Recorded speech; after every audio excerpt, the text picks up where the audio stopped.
some money on the kitty. We've given it away twice before on the Full Circle with myself, Bridget Masinga, and today will be our last day of giving away 8,800 Rand to a lucky listener as we celebrate our 88th birthday. We're turning 88 years old this year. Yes, we are that old.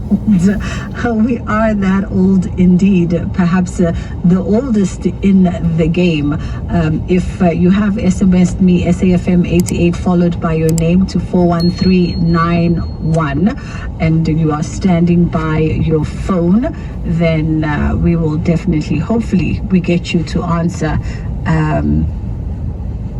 Hopefully we get you to answer, and then we give away some money. Let's cut to a quick commercial break and then we'll come right back. Transport on SAFM. UWC's head coach Tina Sangembuli, who is also the first female coach to qualify for the Women's Champions League, joins me on the line this evening. I think now we are day 5 or day 4 after winning. The sooner we get over the honeymoon phase, the better. How much people appreciate this win for you guys? It means a lot, man. I think it shows that I'm not sure if it shows that appreciate what you've done, or they didn't expect that you could do it, or maybe after losing the first game and everybody thought that I won't do it, and then went on to win it in penalties in the final. But yeah, it was nice. Also in Cape Town with nice welcome. Transport on SAFM. Just got home and now we made your weekend with 8,800 Rand. Congratulations. Wow. I'm so happy. Wow. Congratulations to you. I mean, listen, it's the end of the month and obviously the notifications already came. So we know that your pockets are nice and heavy already. Should I be asking you how you spend your money, or do you have any thinking of what you might do with this additional 8,800? Well, yeah, I'll probably just contribute towards my course that I'm doing. So yeah, what course are you came doing? at the right time. About doing data science, but I'm looking to do something Power BI in data science, to specialize in that. Oh, wonderful. Very nice. We love it. A person looking forward to the future and all the possibilities that lie ahead. No, we love to hear it, and a very responsible choice, but I hope at least you treat yourself with a small portion of the money. Yes, a small portion of something special. Lovely stuff. You must have a great weekend. Loved ones are out there having a grand old time. But please, if you are traveling on the roads, just remember to be safe. Inshallah, God willing, we can do it again on Monday. Here, there, and everywhere. SAFM 106.6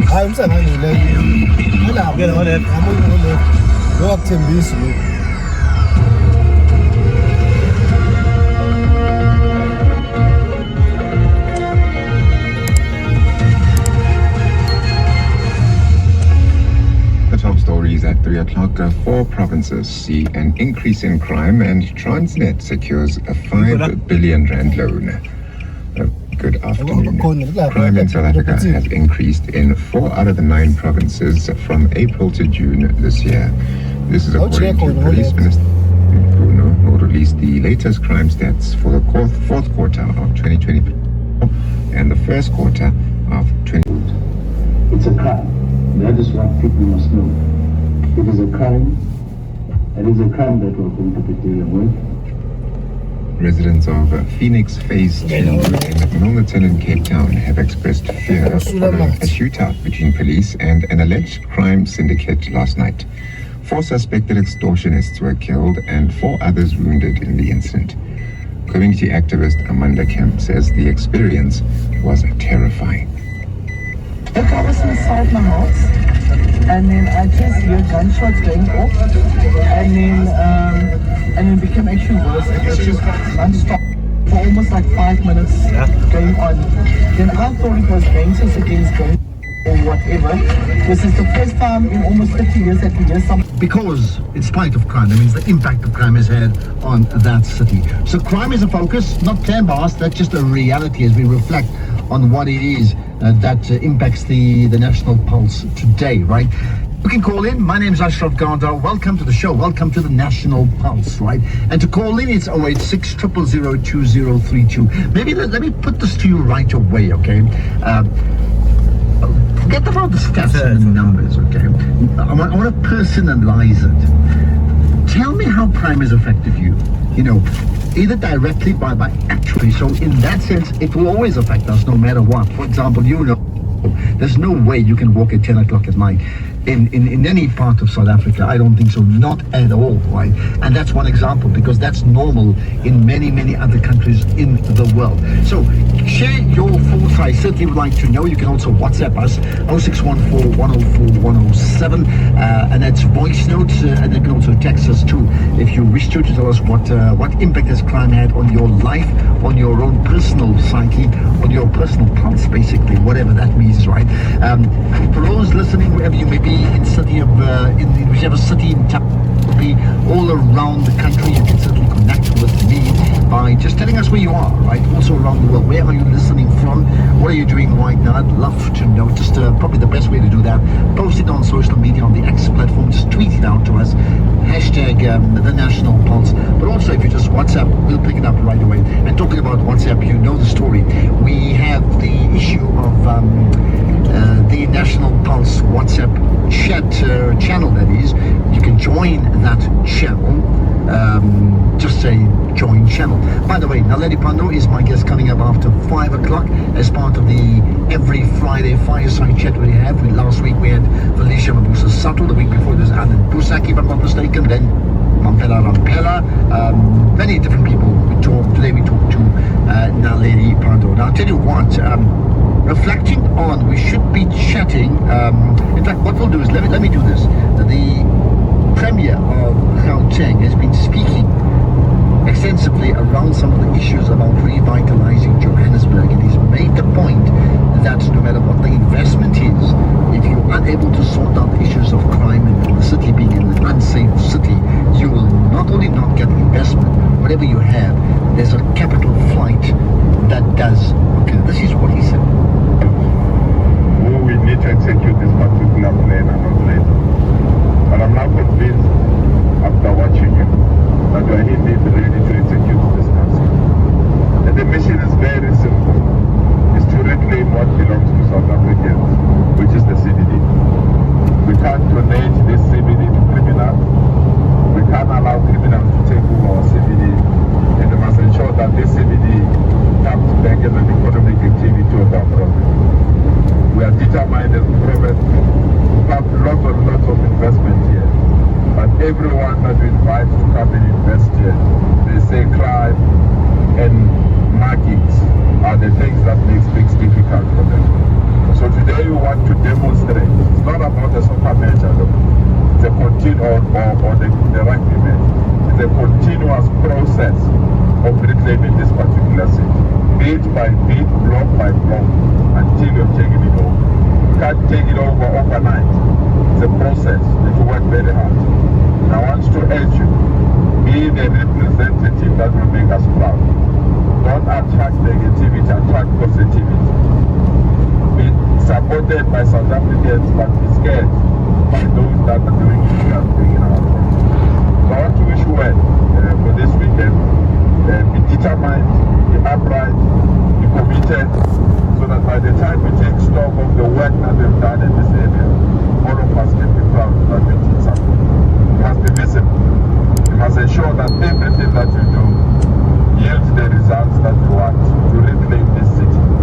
We make a commitment that this city will be back in the hands of South Africa. This city will be back in the hands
all the time. Beats me why people listen to coming from someone called Madiba. Let's see if we can play some of those voice notes. But I'll tell you what, would you like to comment on that? One, I spoke about the city of Joburg, but not just Joburg.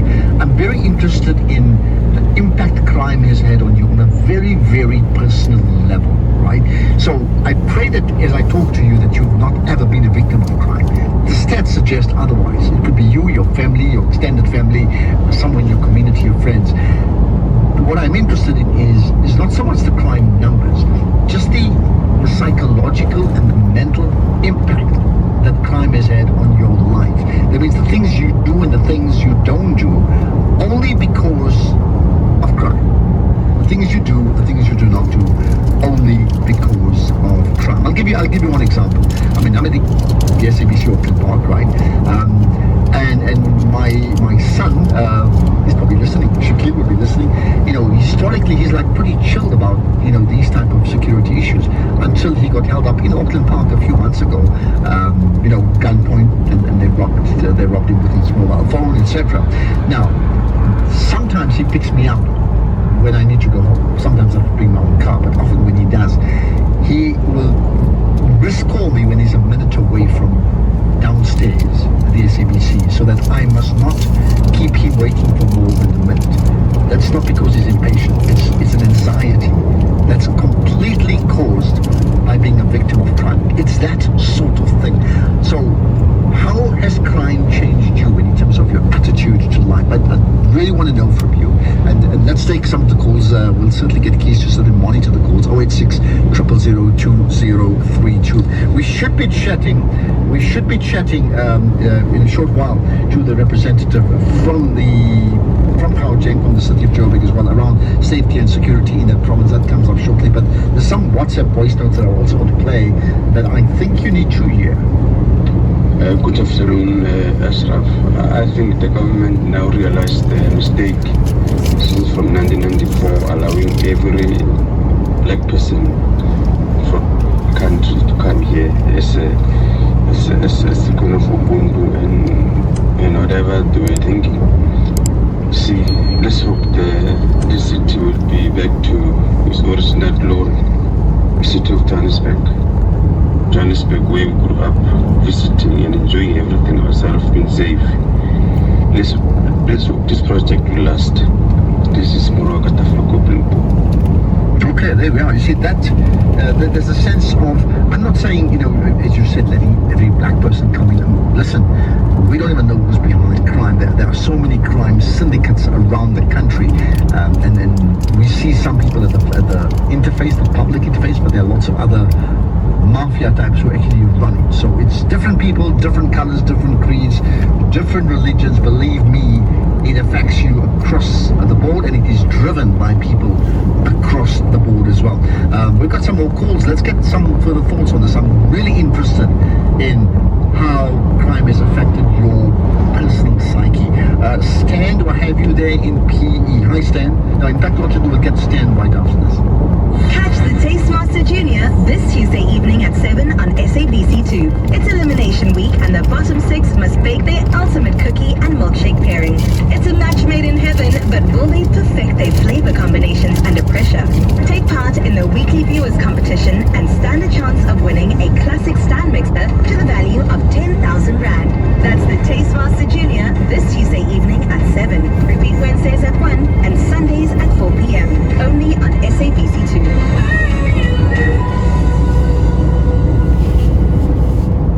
It's Truck Month at Ford, and that means one thing.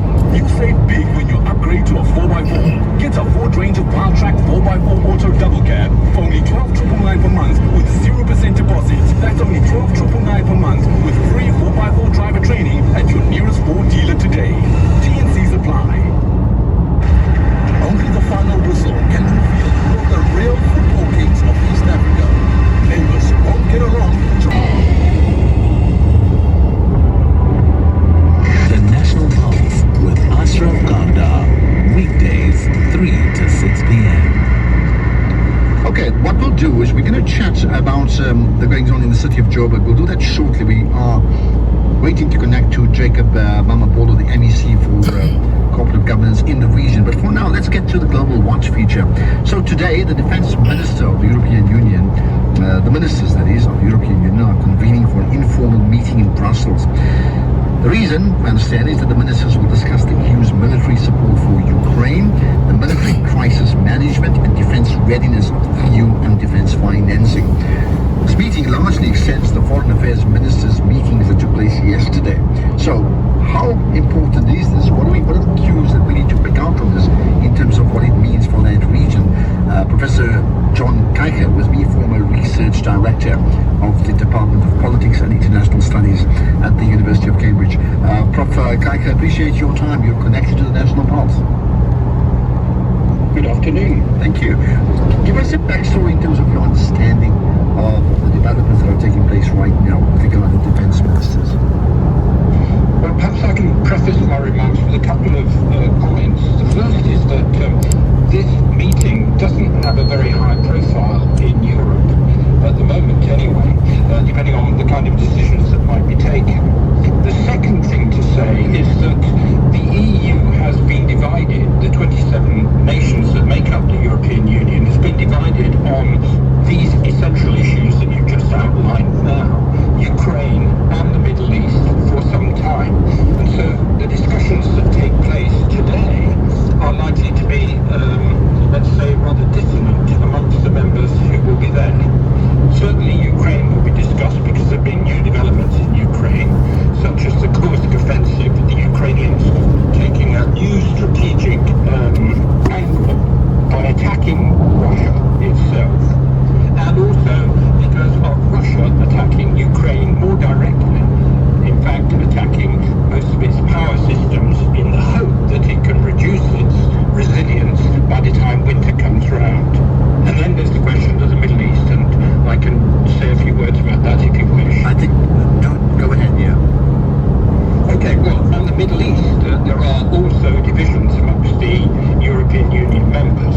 Some are far more sympathetic to the Palestinian cause, such as Ireland, such as Spain, than others, such as maybe France or perhaps even Germany. And so the divisions are going to be fairly stark in this defence ministers' meeting. And there are important issues which are at stake, of course, that we all know about. The new Israeli offensive into the West Bank is of considerable concern to the European Union, which, like other nations or groups of nations, fears that this could all spread and the conflict become more wide-ranging across the whole of the Middle East. And then add into that the question of Iran, and that makes it even more sensitive. Well, absolutely it is. I suppose maybe if we fast forward to whenever that future is, what impact will the decisions and the convening of these defence ministers have on all the things you've just said? You know, one thing is talking, but do you see tangible results of actual impact, good or bad? I understand there's different perspectives on this thing, good or bad, that will happen as a result of it. Well, if I'm utterly candid, I'd say that I'm not expecting any important strategic decisions really to be made. I think there's going to be a lot of sort of window dressing. I don't think that anything very serious is going to happen.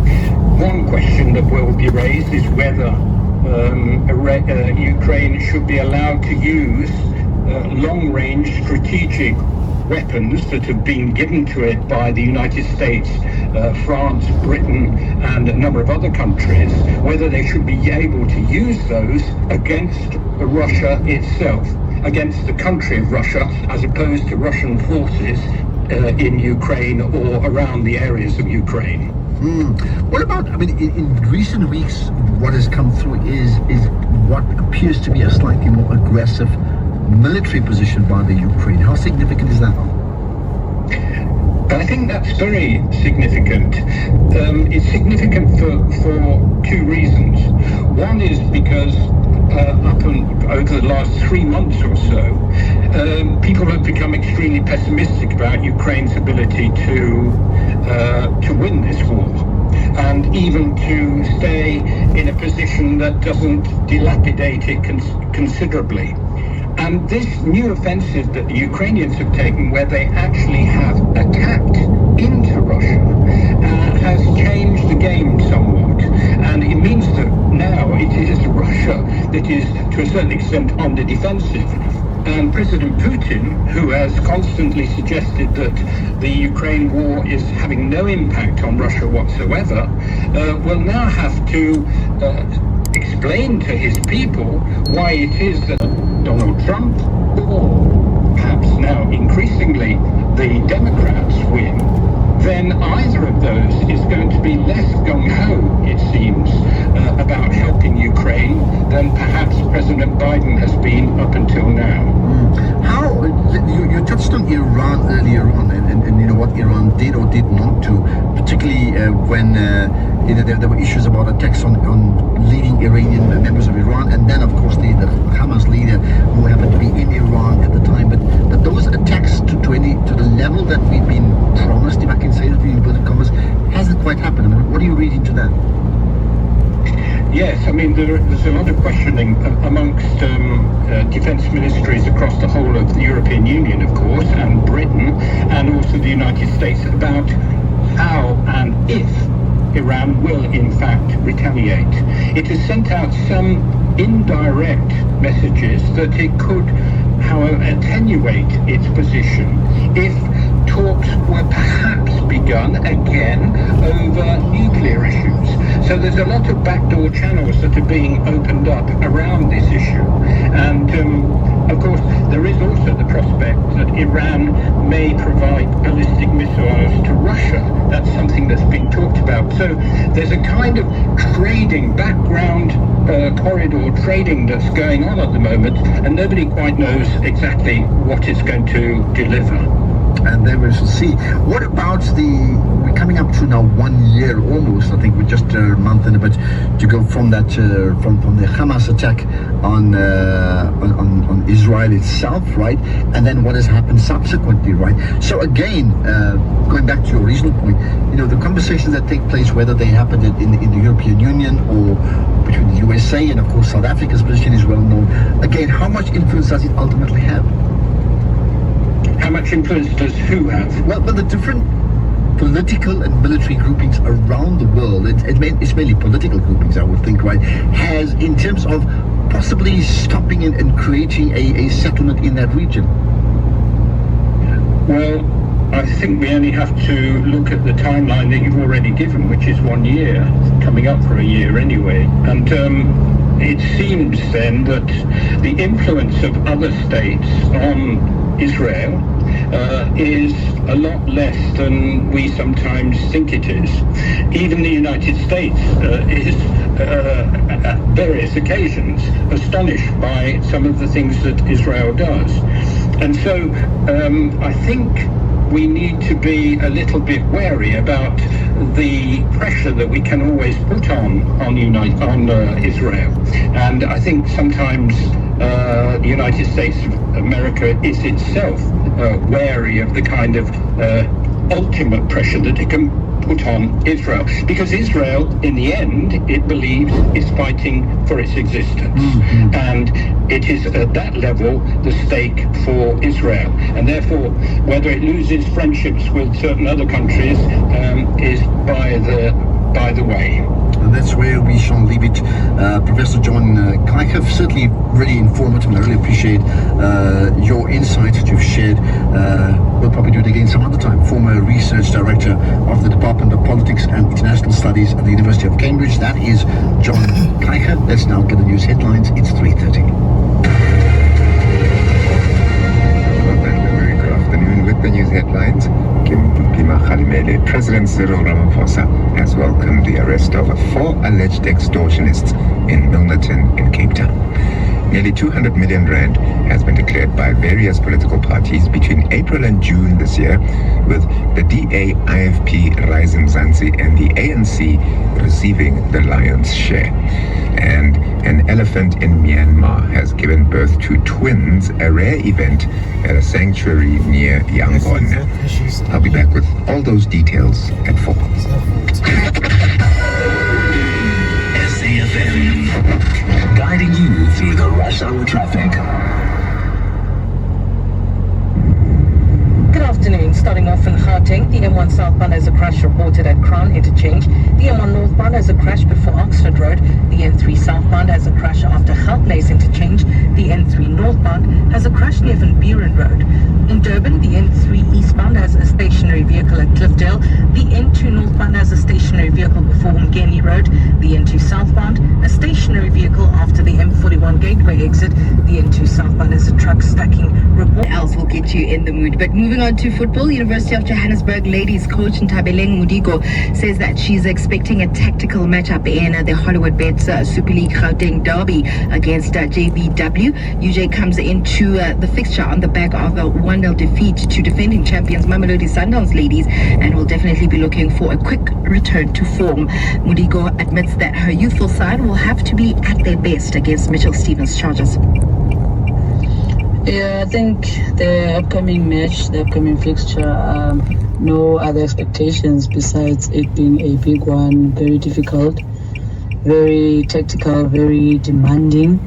I think it's going to be one where we, as UJ, we need to be at our best defensively, and also our organization, we do not need to be making any mistakes in terms of flooring it or just letting it go. I think if we can be can be precise in making sure that we pick the right moments to do actions, big actions in the right moments, and also small actions in the right moments as well. I think that's what I'm anticipating with this game. It's going to be a very, very tactical one, very big one. Elsewhere, defending Bundesliga champions Bayer Leverkusen face the first true test of their title defense when they host RB Leipzig tomorrow. Unbeaten in Germany last season, Xabi Alonso's side have battled to narrow wins in the German Super Cup, German Cup, and in their Bundesliga opener this season. In Leipzig, they face a title rival for the first time. The two league fixtures between the clubs last season proved crucial milestones in Leverkusen's breakthrough title. In boxing, the National Professional Boxing Promoters Association Chairman Ayanda Matete says that they've been vindicated and are elated by Minister of Sports, Arts and Culture Gayton McKenzie's decision to dissolve the Boxing South African Board. The MPBPA have taken the previous minister Zizigodwa BSA and suspended acting CEO Mandla Nhlanganiso to court, challenging the litigation of their decisions. We want to commend the minister for having subjected himself to the rule of law and respected the court order, adhered to the court order, and we think that this is the correct and progressive good stance. It will all give us a fresher perspective of what must happen moving forward. From where we are seated, we are elated that we've been vindicated at last, but we are not happy about the state of boxing as it were today, as a consequence of a very arrogant, outgoing ministry that used everything in its power to protect certain individuals and certain agendas. And we're happy that the current minister has said in his own expression that he is not prepared to go down for corruption or to die with other men's sword. And in tennis, two-time champion Naomi Osaka says that it feels like her heart dies every single time she loses after her US Open comeback ended in a second-round defeat to Karolina Muchova. The 26-year-old claimed her first top 10 victory in 4 years when she beat Jelena Ostapenko in the first round. However, she could not topple Muchova, losing 6-3, 7-6, 7-5 after squandering 3 set points to force a decider. On that note, it's a wrap from my side. I'll have more in the next hour. So listen, before I let you go, I mean, that's was it Northwood, right? Yeah. The war cry. Yeah. I couldn't pick up all the words, but I've seen videos of it. They share magic, right? Literally. It's Anything else you want to tell us about it? I think it's amazing. I mean, if you watch that video, they're basically saying green and gold is our flag. 2023, we put the World Cup in our hands. We have Siya Kolisi as our captain. Rassi is our main man, and we are going to beat the All Blacks. Here's a question. That's the message. Here's a serious political question to you. I love those war cries, by the way. Yeah. Why can't all schools have those war cries for all our sporting teams? Right. Like, is it obvious? There's a rugby tradition in it. I know. I certainly know from my time my son went to school. There's that tradition. But like, Who said you can't do it in football, in soccer? Who says you can't do it? In cricket. Who says, maybe cricket takes too long for the whole day to get a big crowd there, but who says you can't do it? I think it's the culture of the sport. Yeah, but what I'm saying, when there's a culture, you can borrow a culture. I guess. Why can't you learn and say, hold it, is this good for the team? Listen, in football, outside of a vuvuzela, what I'm saying, we can borrow from that culture. In football, they do it in their own way. They sing songs. They don't do war cries like these war cries. Not in South Africa. In South Africa, have you ever not- been to Yeah, a but not what- Bloemfontein Celtic Yeah, but game? that's the one example. But Mamelodi Sundowns game. Mamelodi I know Sundowns that. game. I mean, they do it brilliantly with their yellow when they really make it. Yeah. But it's exceptions to the rule. It's not widespread. Across the board. It's not widespread. Yeah. Okay, something to consider. More sport in an hour. The SAFM University Debate Challenge is back. Join us for the 1-hour debate on This Week Today with Oliver Dixon from 6 to 7 p.m. on Friday, the 30th of August 2024 at the SABC in Bloemfontein. The University of the Free State will take on the Central University of Technology in what promises to be a nail-biting debate.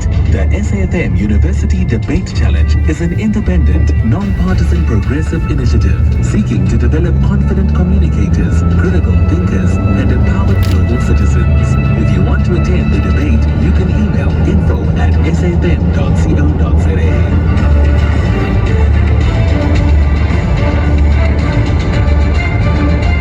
SAFM, leading the conversations that move us.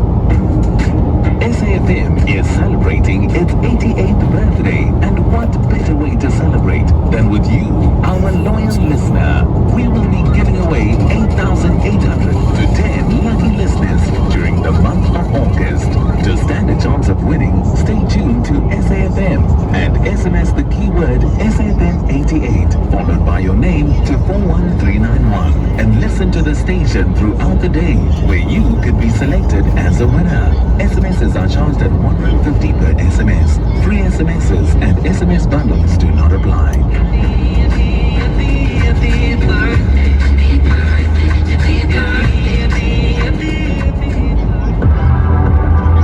The National Pulse with Ashraf Gardner. Weekdays, 3 to 6 p.m. Okay, I need to get your calls. I did ask you about crime, and I'm really interested in the emotional aspect of crime, how crime has changed you. Even if I hope, as I talk to you, that you're not directly affected by crime, as in you've not been a victim, but I'm suggesting even a non-victim is a victim. Just by taking precautions, you're a victim. When my children, because when I drive at night, it just, it stresses everyone. But